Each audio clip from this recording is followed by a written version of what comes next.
투자는 건강하게, 맘 편하게, 오래. 안녕하세요. 캐빈베스먼 허정욱입니다. 오늘은 오랜만에 전환사채 그리고 신주인수권 부사채에 대한 이야기를 해보려고 합니다.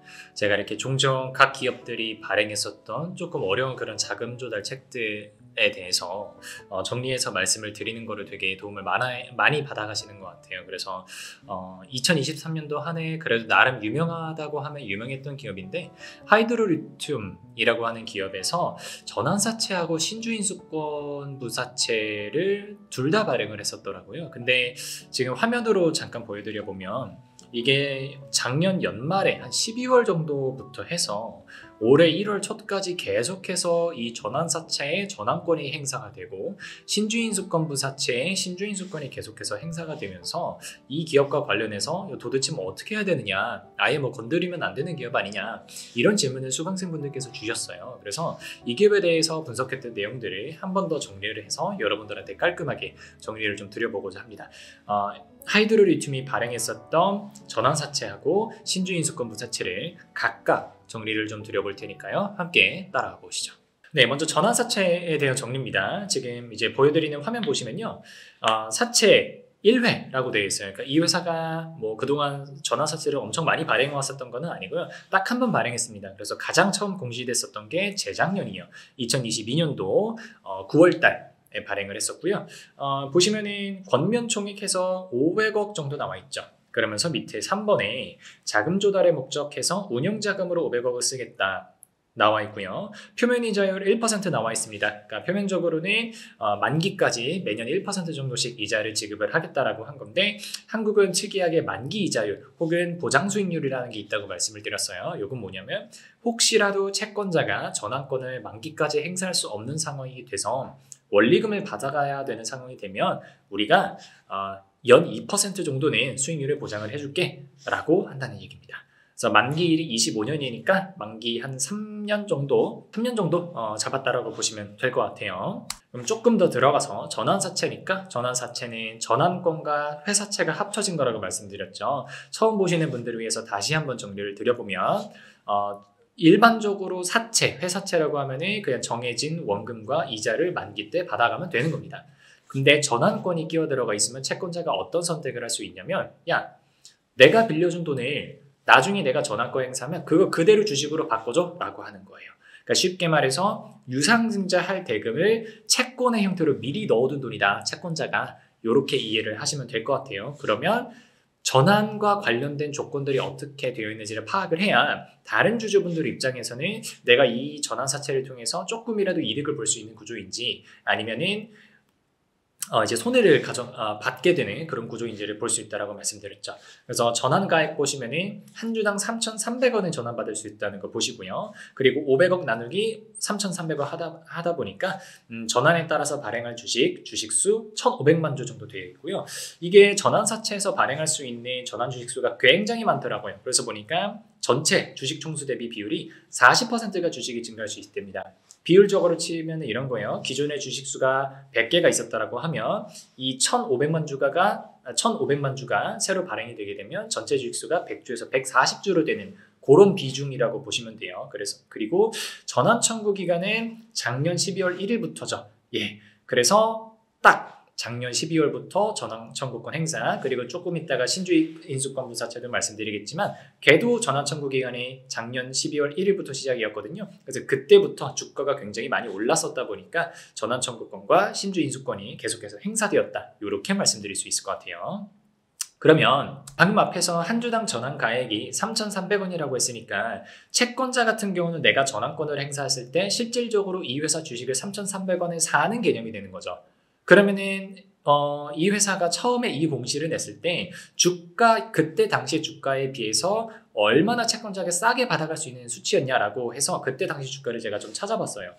지금 보니까 22년도 9월달부터 딱 9월달부터 정말 기가 막히게 주가가 굉장히 많이 올랐죠. 그때 이제 뭐 이제 최대 주주가 변경되는 그런 사건들이 있어서 그랬는데, 그때 당시 종가 기준으로 보면은 상한가를 쳤었기 때문에 9월 5일 기준으로 6,000원이에요. 6,000원.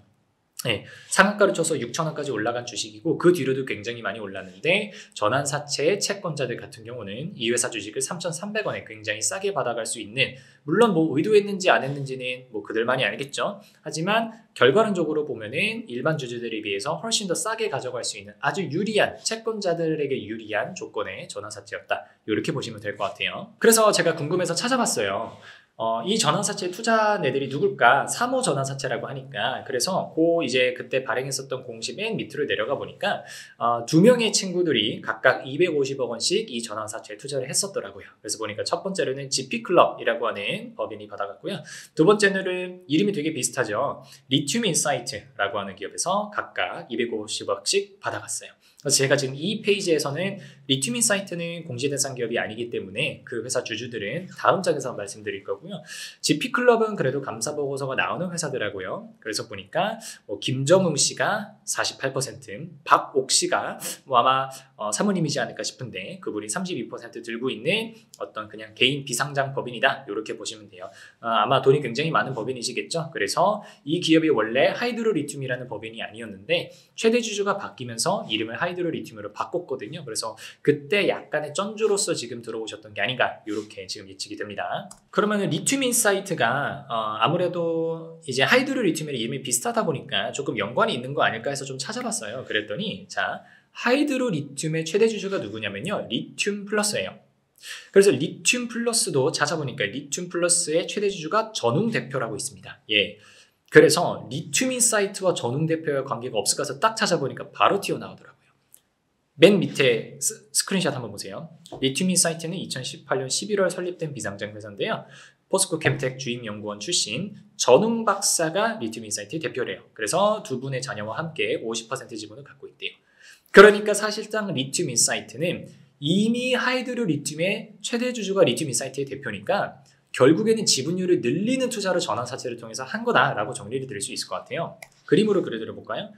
전웅 씨가 리튬 플러스를 지배하고 있고 리튬 플러스가 하이드로리튬의 최대 주주예요.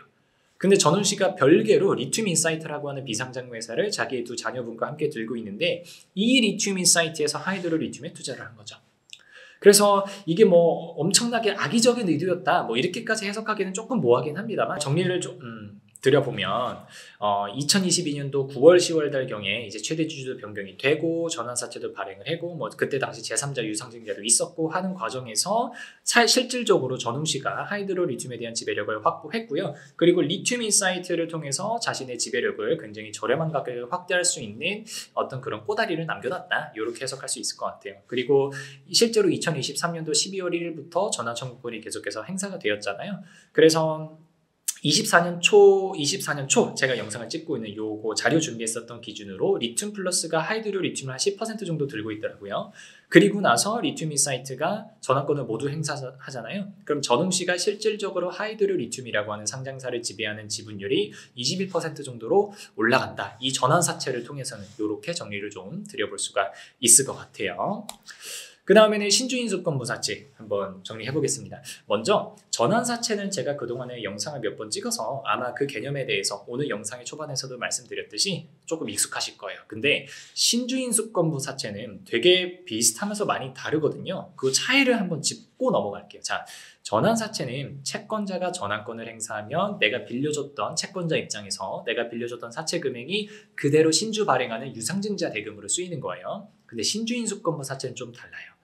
신주인수권은요, 말 그대로 신주를 인수할 수 있는 권리를 준다는 거지, 내가 빌려준 사채 권명 금액을 그대로 주식으로 바꿔준다는 얘기는 아니에요. 그래서 내가 빌려준 사채 금액이랑 별개로 투자자가요, 회사의 신규 유상증자, 제3자 유상증자겠죠. 거기에 별도로 투자할 수 있는 권리를 따로 주는 게 신주인수권부 사채예요. 그러니까 신주인수권을 행사를 하게 되면 내가 빌려줬던 금액이랑 별개로 자금을 한 번 더 투입해야 되는 거죠. 그래서 발행한 회사 입장에서는요, 전환사채는 돈이 한 번 들어와요. 처음에 빌려줄 때 돈을 받고요, 나중에 그걸 그냥 그 금액을 주식으로 전환해주는 데서 그치는 반면에 신주인수권부 사채는 빌려준 돈은 빌려준 돈이고 요건 나중에 갚을 거예요. 그리고 신주인수권이 행사가 됐을 때 아예 신주인수를 새롭게 돈을, 자금을 투자해가지고 한 번 더 집행을 해야 되는 거죠. 요런 차이가 있어요. 그래서 관련된 공시를 똑같이 20년도 9월 5일 날 공시가 난 건데 역시 전환사채랑 똑같게 500억 정도 발행을 했고요. 역시 운영자금으로 500억 쓴다. 표면이절, 만기이절 각각 1%, 2%로 똑같고요. 사채 만기일 역시 25년으로 똑같습니다. 월하고 일은 조금 다르기는 하네요. 그래도 한 3년 정도 보시면 될 것 같고요. 신주인수권 관련해서 역시 전환사채랑 똑같이 신주를 한 주에 얼마를 인수할 수 있느냐? 그럼 3,304원이랍니다. 근데 전환사채 공시랑 조금 다르게 밑에 특이한 애들이 좀 들어있어요. 그 워딩들을 일일이 외우실 필요는 없지만 그냥 이번 케이스에서만 설명을 드려볼게요. 첫 번째, 여기 보시면 사채와 인수권의 분리 여부라고 나와 있죠. 그러면서 오른쪽에 비분리라고 되어 있어요. 이게 무슨 말이냐면요. 신주인수권부 사채는요. 전환사채랑 특이하게 뭐가 가능하냐면요. 원래 옛날에까지 가능했는데 옛날에는 이 신주인수권이라고 하는 이 권리를요. BW, 신주인수권부 사채에서 똥 떼어내서 얘만 따로 거래를 할 수가 있었어요. 근데 그게 이제 뭐 상법도 개정이 되고 이제 자본시장법도 개정이 되고 하면서 좀 바뀌었었던 게 이게 분리형과 비분리형으로 나눠지게 됐습니다.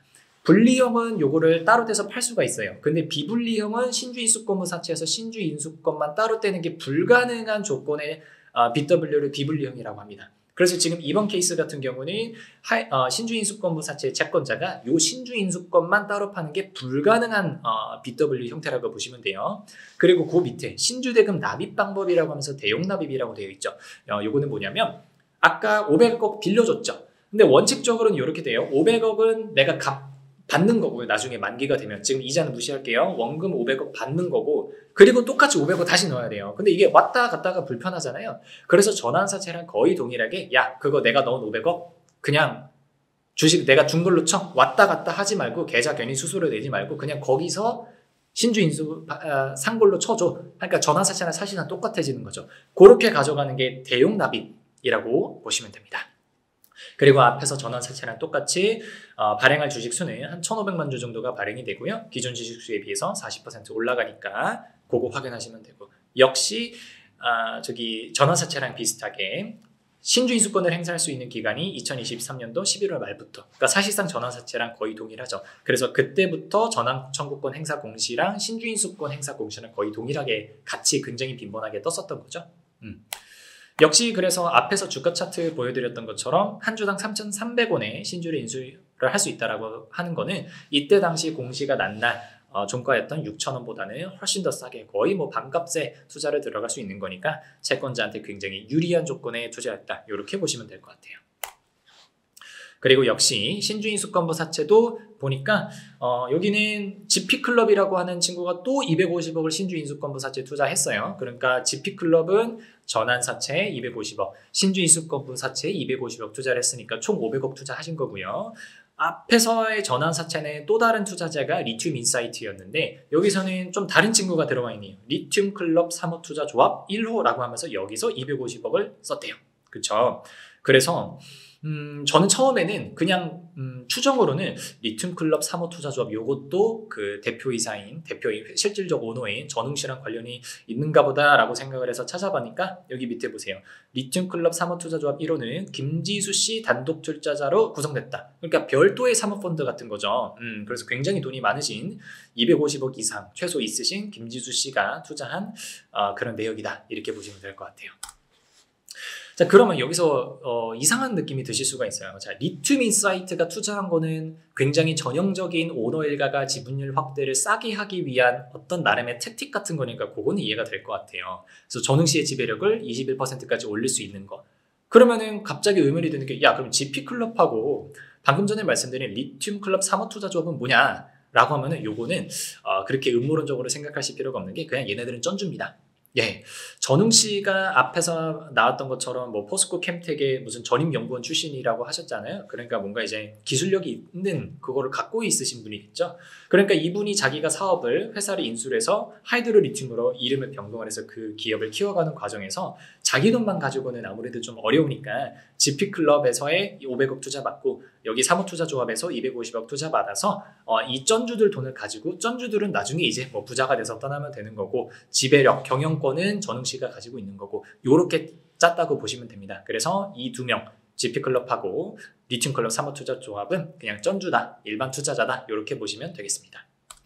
다시 정리드리면 작년 연말 12월 정도부터 계속해서 보세요. 여기 지금 전환 청구권 행사, 뭐 신주 인수권 행사에서 계속해서 있잖아요. 올해 초에도 계속해서 이게 이루어지고 있더라고요. 왜? 주가가 엄청 많이 올랐으니까. 물론 이제 주가가 오른 상황에서 이토록 빠르게 전환 청구를 행사했다는 거는 사실 전웅시, 그러니까 리튬 인사이트에서 받아간 전환 청구권을 행사해서 받아간 거 말고는 아무래도 약간 매도에 그런 니즈가 있으니까 빠르게 전환을 해서 2만 얼마에 팔고 나가려는 심산이었겠죠. 그래서 단기적으로는, 그리고 적어도 중기적으로까지는 이 전환사채 전환 청구권이 모두 행사되고 신주인수권부 사채의 신주인수권이 모두 행사되기 전까지는 주가는 조금 매도의 힘이 강하게 들어가지 않을까. 이분들이 워낙 이제 큰 돈을 가지고 이제 매도를 펼치실 분들이니까, 주식수가 많으신 분들이니까 그런 우려가 좀 있지 않나라고 생각 정리를 할 수 있겠습니다.